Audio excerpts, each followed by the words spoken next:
बच्चों आज हम सॉल्व करने वाले हैं example 3.5 of chapter current electricity. Simple series parallel combination of resistors का क्वेश्चन है बच्चों, जो आपने 10th में पढ़ा है उसी पर बेस्ड है। अब आप यहाँ स्क्रीन पॉज करके क्वेश्चन रीड कर सकते हैं, मैं आपको क्वेश्चन एक्सप्लेन कर देती हूँ। यहाँ हमें एक सर्किट डायग्राम गिवन है जिसमें कुछ रेजिस्टर्स कनेक्टेड हैं, 4 ओम, 4 ओम, 1 ओम, 12 ओम और 6 ओम, ये रेजिस्टर्स कनेक्टेड हैं। एक बैटरी कनेक्टेड है, 16 वोल्ट ईएमएफ है उसका और इंटरनल रेजिस्टेंस है 1 ओम। ये हमें गिवन है इस क्वेश्चन में। अब देख लेते हैं हमें कैलकुलेट क्या करना है। ए पार्ट में compute the equivalent resistance of the network, तो हमें इक्विवेलेंट रेजिस्टेंस फाइंड करना है इस पूरे सर्किट के लिए। बी पार्ट में हमें करंट ऑब्टेन करना है इन ईच रजिस्टर, तो हर एक रजिस्टर के थ्रू कितना करंट फ्लो हो रहा है हमें वो कैलकुलेट करना है। And C part, obtain the voltage drop VAB, VBC, VCD, तो यहाँ हमें AB के थ्रू वोल्टेज ड्रॉप, यहाँ पर BC के थ्रू वोल्टेज ड्रॉप और CD के थ्रू वोल्टेज ड्रॉप, ये कैलकुलेट करना है। तो अब इसका हम सॉल्यूशन देख लेते हैं। बच्चों ये है इस क्वेश्चन का सॉल्यूशन, हम साथ साथ सॉल्व भी करते चलेंगे जिससे कि आपको और अच्छे से समझ में आ जाएगा। ए पार्ट में बच्चों हमें R इक्विवेलेंट कैलकुलेट करना है इस सर्किट डायग्राम के लिए। यहाँ आप देख सकते हैं 4 ओम पैरेलल में है, 12 ओम 6 ओम पैरेलल में है और फिर ये पूरा अरेंजमेंट जो है ये सीरीज में है और इसके साथ यहाँ ये 1 ओम भी सीरीज में है। तो चलिए आइए देख लेते हैं, इनको कैलकुलेट कर लेते हैं। बच्चों यहाँ पर कई रेजिस्टर्स कनेक्टेड हैं, इसलिए हम थोड़ा इजी करने के लिए इनको इस तरह से नंबर दे देते हैं 1 2 3 4 5। ये तो इंटरनल रेजिस्टेंस है, स्मॉल r है, तो इसको ऐसे ही रहने देते हैं। तो अब इस तरीके से हम इसको बोल सकते हैं ये R1 है, R2 है, ये R3 है, ये R4 है, ये R5 है। तो अब सबसे पहले हमें R1 R2 इनका इक्विवेलेंट रेजिस्टेंस फाइंड करना है। पैरेलल के लिए हमें पता है R12 resistors R1 and R2 इनका इक्विवेलेंट फाइंड कर रहे हैं। तो पैरेलल के लिए R12 is equal to R1 R2 upon R1 plus R2, ये फॉर्मूला होता है हमारे पास। आपको पता ही होगा कि 1/R पैरेलल के लिए 1/R1 प्लस 1/R2 इस तरीके से होता है, जिसको हम इस तरह से लिख सकते हैं। अब यहाँ हम R1 R2 इनकी वैल्यूज रख देते हैं, तो हम यहाँ देख सकते हैं कि 4 ओम ये हैं वैल्यूज, तो 4 × 4 अपॉन 4 प्लस 4, तो ये 16/8 मिल जाता है हमें। इस तरह से R12 की वैल्यू हमें 2 ओम मिल जाती है। तो इस पोर्शन का इक्विवेलेंट रेजिस्टेंस आ गया R12 जो है वो 2 ओम आ गया है। ऐसे ही बच्चों अब हम इस पोर्शन के लिए कैलकुलेट कर लेंगे। तो R45 इज इक्वल टू, ये है R4, ये है R5, तो हम लिख सकते हैं इसको R4 R5 upon R4 plus R5। अब इनकी वैल्यूज रख देते हैं यहाँ 12 × 6 अपॉन 12 प्लस 6, तो ये हमें मिल जाएगा 12 × 6 अपॉन 18 और 6 3 × 18, 3 4 × 12, तो ये हमें मिल गया 4 ओम। तो इस तरह से R45 की वैल्यू हमें मिल गई 4 ओम। अब हम जरा सिंप्लीफाई सर्किट को देख लेते हैं। हम इस तरह से ड्रॉ कर सकते हैं, अब इसको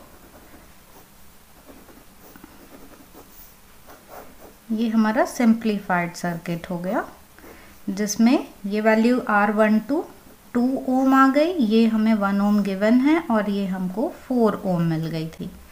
यहाँ ये 1 ओम है। आप देख सकते हैं कि ये सारे ही रेजिस्टेंस जो है ये सीरीज में है। तो पहले हम इनको देख लेते हैं। R1 2 3 4 5, इसको हम सिंपली R भी लिख सकते हैं।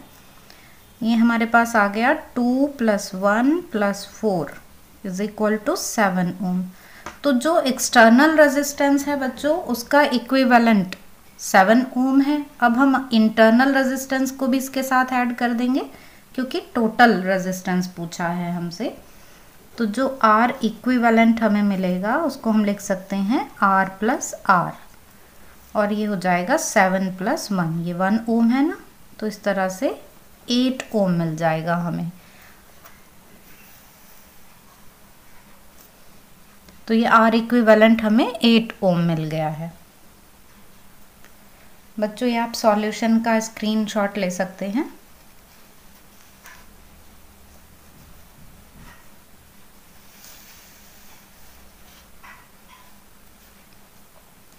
यहाँ आप ये 8 ओम देख सकते हैं R इक्विवेलेंट की वैल्यू।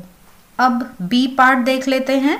बी पार्ट में हमसे करंट कैलकुलेट करने के लिए बोला है थ्रू ईच रजिस्टर। तो पहले हम देख लेते हैं टोटल करंट कितना है सर्किट में। तो total current in the circuit I is equal to E upon R plus R। ये फॉर्मूला आपने पढ़ा होगा। यहाँ पर ये है EMF, external resistance, internal resistance of the cell और बैटरी। तो E अपॉन टोटल रेजिस्टेंस जो है वो। तो अब EMF की वैल्यू हमें गिवन है यहाँ पर कि 16 वोल्ट की बैटरी है, तो ये 16 R इक्विवेलेंट हमने जस्ट कैलकुलेट किया है 8 ओम। तो इस तरह से जो करंट है वो हमें 2 एम्पियर मिल जाता है। अब हम कैलकुलेट करेंगे करंट थ्रू ईच रजिस्टर। एक बार फिर से हम सर्किट डायग्राम से देख लेते हैं। बच्चों हमने ये देखा कि टोटल करंट जो सर्किट में है वो है 2 एम्पियर। मींस यहाँ से यहाँ पर जो करंट है वो 2 एम्पियर है और इधर यहाँ आकर फिर से 2 एम्पियर करंट हो जाता है। आपको पता ही है कि सीरीज में करंट सेम रहता है। यहाँ इन दोनों का जो इक्विवेलेंट है उसके थ्रू भी फिर 2 एम्पियर का करंट फ्लो होगा, यहाँ पर भी 2 एम्पियर का करंट, और यहाँ इन दोनों के इक्विवेलेंट के थ्रू भी 2 एम्पियर का करंट फ्लो होगा। अब हम यहाँ पर 4 ओम और 4 ओम के थ्रू करंट कैलकुलेट करेंगे। तो हम ये देख रहे हैं कि ये दोनों पैरेलल में हैं। तो पैरेलल में हमें पता है कि जो वोल्टेज है वो सेम रहती है। Means I1 R1 is equal to I2 R2। ये लिखा हमने I1 R1 is equal to I2 R2, और हम लिख सकते हैं I1 upon I2 is equal to R2 upon R1। R2 और R1 की वैल्यूज दोनों ही 4 ओम है बच्चों। तो इस तरह से हमें मिल जाता है I1 is equal to I2। और हमें पता है कि दोनों में करंट 2 एम्पियर का, जो टोटल करंट है वो 2 एम्पियर का है। मीन्स I1 प्लस I2 ये है 2 एम्पियर। तो I1 plus I2 is equal to 2 ampere and I1 is equal to I2। Therefore I1 is equal to I2 is equal to 1 ampere. Means दोनों में ही करंट 1 एम्पियर का divide हो जाएगा। यहाँ पर हमने देखा कि 1 एम्पियर का करंट फ्लो हो रहा है। यहाँ हमें पता है कि 2 एम्पियर का करंट इधर से आया, तो यहाँ पर भी 2 एम्पियर का करंट ही फ्लो होगा। यहाँ पर आकर करंट फिर से डिवाइड हो जा रहा है 12 ओम और 6 ओम में। अब देख लेते हैं कि 12 ओम के थ्रू कितना करंट और 6 ओम के थ्रू कितना करंट। यहाँ हमने इनको नंबर दिए हुए हैं 4 और 5। मीन्स हम ये 12 ओम जो है इसको R4 लिख लेंगे और 6 ओम जो है इसको हम R5। यहाँ सॉल्यूशन में देख सकते हैं आप, ये तो I1 I2 की वैल्यू 1 एम्पियर की है, और यहाँ हम R4 R5 के लिए अब करंट कैलकुलेट कर रहे हैं। तो सिमिलरली हमने लिख लिया है I4 R4 is equal to I5 R5, और इस तरह से हमारे पास रेशो आ जाता है I4 और I5 का 1/2। R5 की वैल्यू 6 है, R4 की वैल्यू 12 है। तो हमको एक रिलेशन मिल जाता है I5 और I4 में। ऐसे ही करंट यहाँ भी डिवाइड हो रहा है। मींस I4 और I5 का जो सम है वो कितना होना चाहिए, 2 एम्पियर। टोटल करंट 2 एम्पियर का फ्लो हो रहा है ना, तो हम इसको यूज करके I5 की जगह हम पुट कर देते हैं 2I4, और फिर हम देखते हैं कि I4 की वैल्यू 2/3 एम्पियर आ गई है। मींस इसके थ्रू जो करंट है I4 के थ्रू वो 2/3 एम्पियर है। अब यहाँ पर हम ये रिलेशन देख सकते हैं कि जो 6 ओम है वो हाफ है 12 ओम का, इसलिए करंट डबल हो जाना चाहिए। तो I4 अगर 2/3 है तो I5 की वैल्यू 4/3 हो जाएगी, 2 से मल्टीप्लाई कर देंगे। I5 हमें 4/3 एम्पियर मिल गई है। तो यहाँ हमने ये सब एक साथ लिख लिए हैं कि 4 ओम और 4 ओम के थ्रू जो करंट है वो 1 एम्पियर है, 1 ओम के थ्रू जो करंट है वो 2 एम्पियर है, और 12 ओम के थ्रू जो करंट है वो 2/3 है, 6 ओम के थ्रू 4/3 एम्पियर है। इस तरह से हमें ये सारी वैल्यूज मिल गई हैं करंट के लिए। अब हमें कैलकुलेट करना है वोल्टेज ड्रॉप। तो पहले हमें VAB कैलकुलेट करना है। तो यहाँ पर मैंने वो थोड़ा सा पोर्शन यहाँ ड्रॉ कर लिया है, ये है A और ये है B।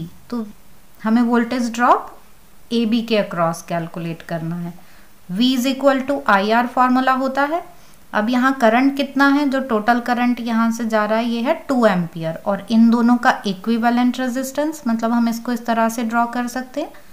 तो हमको VAB मिल जाता है 4 वोल्ट। आप चाहें तो किसी एक रेजिस्टर के लिए भी पोटेंशियल ड्रॉप कैलकुलेट कर सकते हैं, क्योंकि ये दोनों पैरेलल में हैं, इसलिए जो पोटेंशियल ड्रॉप 4 ओम इधर इसके थ्रू है वही यहाँ पर भी होगा, सेम पोटेंशियल ड्रॉप होगा। तो देख लें कि यहाँ पर जो करंट जाएगा वो होगा 1 एम्पियर, इधर यहाँ पर भी ये करंट है 1 एम्पियर। तो अब आप देख सकते हैं 4 × 1 IR इस तरह से, तो ये हमें फिर से 4 वोल्ट ही मिल जाएगा। यहाँ पर हम देख सकते हैं 1 × 4 वोल्ट। तो हम ऐसे भी इससे भी कैलकुलेट कर सकते हैं, सेपरेटली किसी एक रजिस्टर के लिए भी कैलकुलेट कर सकते हैं। अब देख लेते हैं BC के अक्रॉस पोटेंशियल ड्रॉप। यहाँ तो एक सिंगल रेजिस्टेंस है बच्चों, जिसमें 2 एम्पियर का करंट फ्लो हो रहा है, और उसका हमको रेजिस्टेंस गिवन है 1 ओम। तो इस तरह से IR हमने यहाँ पर ये मल्टीप्लाई कर दिया और हमें मिल गया ये 2 वोल्ट। नेक्स्ट ये potential drop across C and D, तो VCD कैलकुलेट कर रहे हैं। अब बिल्कुल इसी तरह से हम जैसे हमने यहाँ पर कैलकुलेट किया है, ऐसे ही यहाँ पर भी हम इसको कैलकुलेट कर लेंगे कि इनका इक्विवेलेंट हमें मिलता है 4 ओम, और जो करंट इनमें डिवाइड हो रहा है वो कितना है, टोटल करंट 2 एम्पियर। तो 2 × 4 यहाँ हमें 8 वोल्ट मिल जाता है। अब यहाँ पर हमने फिर से ये सारे पोटेंशियल ड्रॉप एक साथ लिख लिए हैं। AB के थ्रू है 4 वोल्ट, BC के थ्रू है 2 वोल्ट और CD के थ्रू है 8 वोल्ट। ये आंसर मिल जाता है। ये तो आ गया पोटेंशियल ड्रॉप जो जो हमसे पूछे थे क्वेश्चन में। यहाँ पर हमें ये करंट, ये आंसर मिल गया, हमसे जो भी करंट पूछे थे ये वो हैं। यहाँ हम ये देख सकते हैं कि पोटेंशियल ड्रॉप अक्रॉस AD, ये इनको ऐड करके हमें 14 वोल्ट ही मिलता है। हम इस सर्किट डायग्राम से ही देख लेते हैं। AD के अक्रॉस जो पोटेंशियल ड्रॉप है वो हमको मिलता है 14 वोल्ट, और EMF की वैल्यू कितनी है, 16 वोल्ट। ये जो 2 वोल्ट का डिफरेंस है वो इस इंटरनल रेजिस्टेंस की वजह से है।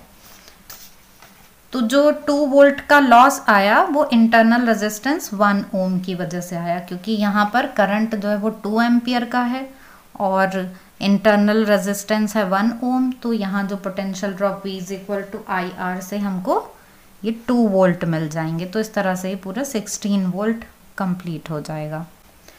तो आई होप कि आपको ये क्वेश्चन समझ में आ गया होगा। सिंपल क्वेश्चन है, इजी क्वेश्चन है। फिर भी आप कुछ पूछना चाहें तो आप कमेंट सेक्शन में पूछ सकते हैं।